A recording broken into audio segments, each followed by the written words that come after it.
So we have heard the Russians that Lord Byron is a great poet, so we believe it. But as a really great translations of Byron into Russian do not exist, well, it's just something that we do out of politeness. From my experience was to translate literature from Japanese into Russian. The most difficult thing was to translate humor, because the Japanese idea of humor is quite different from the Russian one. So to make people laugh, sometimes you had to find a way, even to get quite far from what's written in the original text in order to produce well, a similar effect on the reader. Well, I've done this in Russian texts myself, on occasion in yours, more frequently perhaps with Billy Eddin. There are certain things he does with puns in language and changes. Just write in and say, what are we going to do with this? And either throw it out or replace it with something, with his approval. What would you have expected to be the most difficult elements in your texts? It depends on the text. If we talk about the latest, which came out here in Britain, I mean He the Lover of Death, it's the language, which is very specific. All the ergoism, the language which I created myself because it didn't actually exist. There are a lot of words that say nothing to Russians. And I think it was awfully difficult to... Did you have to invent new words for that in the translation? In some cases I invented new words, in some cases I went to my limited knowledge of criminal slang and Cockney slang and Northern slang. Since the setting is in 19th century, the social associations of the particular usage are far more important than the geographical specifics and so forth. And I put these things together that way. I drew a few words from my memories of the childhood in the north of I love internet, I love emails. I feel very much at ease, at much better ease, while actually writing and speaking. It gives me time to think over what I mean. Anyway, we both are in the writing trade. It's more natural for us. Well, I'm by nature a recluse. This is very unusual activity for me to indulge in today. Translating Grigori, the normal working day would be to rise early in the morning, drink the coffee, sit at the computer and go through the book. So comparing to a writer's day, I wake up late in the morning. If I don't feel like writing, I do not write.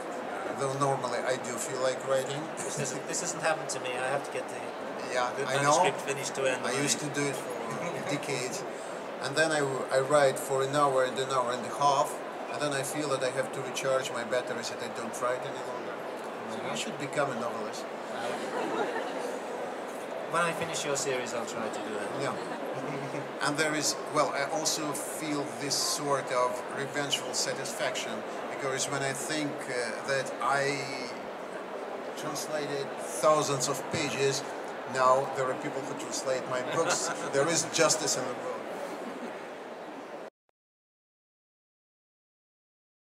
On a sense of satisfaction, because literary translation, especially if you're trying to make a living of it and do it all the time, is very intensive work. But there isn't a point, and it's particularly marked with your texts when I put together all bits and pieces, sudden, almost orgasmic satisfaction that it's there and it works, and somebody can read it in English and derive something very close, at least, to the same experience from it as a Russian reader would derive from the original. At least that's what I try to do. You have been translating books for how many years? 20 plus. 20 plus. Do you feel that you are getting better at it? Yes. Even now? Yes, I still, but in a sense, that doesn't mean that the final result is always better, but my technique has been refined gradually. Now when I looking at the screen and I see a sentence, instead of saying, well, this and this, I tend to see, even a paragraph, all the modifications, shifts of elements, changes of emphasis required to produce the right English tone as a whole. It comes all together, which makes the whole process a lot less clean. Yeah, so I might be called a failed translator because after a while I stopped that I do not progress any longer. And then it was then when I lost the interest for the job. I felt that it was not making any progress. It just reached a certain level and there I stopped. That was one of the reasons that I had to do something else in order not to feel that I was useless or something. I feel there's still quite a distance I can go. But I mean, that distance is defined partly in dealing with different kinds of texts. Because I'm obviously best known for translating Grigori's text, but I translate absolutely everything. From the vampire novels to the academic treatise style novel. With Pelevin here and Boris AKUNIN here. Leo Tolstoy. And Tolstoy, yes, and Bulgakov and Liskov. And I find each of them fascinatingly different. It's a different voice. And that voice has to speak properly in English if you're going to pass on that translation to readers. And have you actually translated poetry as well? I have. Only very small amounts. Not tremendously successful. Pasternak. Oh. Can you read something in English? A Pasternak translation? Do you remember? What I can remember of Pasternak is one verse which I was particularly proud of at the time. It's one that he wrote to the final love of his life, I think. I'll try it in Russian first, forgive my pronunciation. It goes: «Я б хотел, чтоб после смерти, как мы замкнемся и уйдем теснее, чем сердце и предсердие зарифмовали нас вдвоем». And that in English came out as, "And my wish is that when we die, our circle closed and hence depart, we shall be set in closer rhyme than binds the oracle and the heart." It's very close. It's amazing. But to get a result like that, it requires hours and hours and days and days. And I tried, for instance, to do a similar thing with Mandelstein, and it's much more difficult. Do you have any plans to finish your Pandorin series?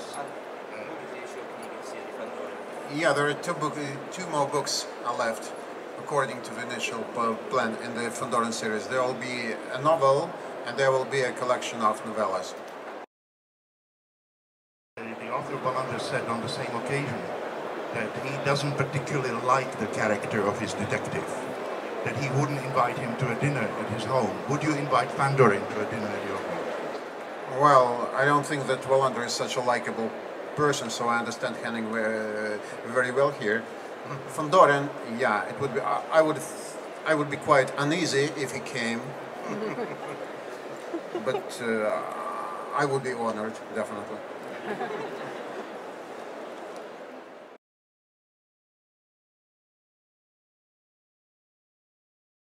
This is not poetry. Poetry is a mantra. Poetry is music. It's just when words are in a line in the only possible order, otherwise they cannot exist there. So we Russians love Robert Burns because he was lucky with translator. It sounds beautiful in Russian. The same goes for Shakespeare's sonnets. I mentioned Byron because he was not so lucky with translators. But like Andrew has just demonstrated to us, Pasternak in his translation sounds, I think, right, like real poetry, doesn't it? So everything depends on who translates.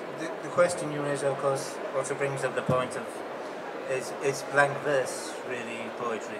I mean, a lot of Russian verse is rhyme, basically. There is blank verse that exists, but the massive corpus of Russian verse has form and rhyme and meter, and it is often, that has often not been translated. People just translated the sense in a fairly pleasant blank verse form. And I personally do not like that approach.